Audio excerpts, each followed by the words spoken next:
The greatest emperor and excellent warrior and expert in handling elephant. The youngest son of Sundra Chola, favorite person of Chola people. He is a remarkable architect, efficient economist, lover of art and literature, an eminent philosopher, and also a supreme thinker. Let's welcome our Ponniyin Selvan. Chola பேரரசியின் புகழ்பெற்ற மன்னர் இவர். சோழ மன்னரின் பொற்காலம் என போற்றும் வகையில் சிறப்புமிக்க ஆட்சிவருடையது. உலகையே மிரள வைத்த தமிழன். தமிழன் என்ற கர்வத்தையும் தமிழின் சிறப்பையும் தஞ்சையில் பறைசாற்றிய சோழன் மன்னர் பற்றி பேச வருகிறார் யூகேஜி ஞானேஸ்வர்.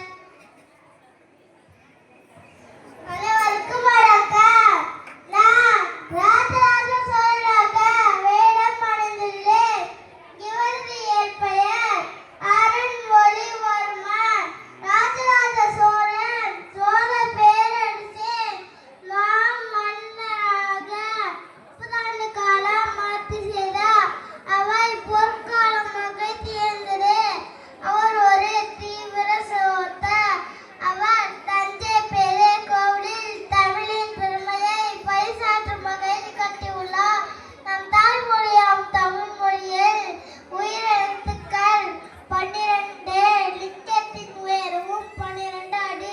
தமிழின் மெய்யெழுத்துக்கள் 18, சிவலிங்க பீடத்தின் உயரமும் 18 அடி.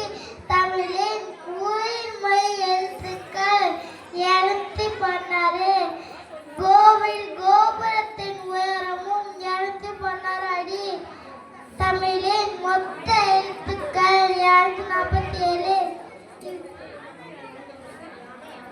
சிவலிங்கத்திற்கும் நந்திக்கும் உள்ள இடைவெளி தான் அந்த 247 அடி. இவ்வாறு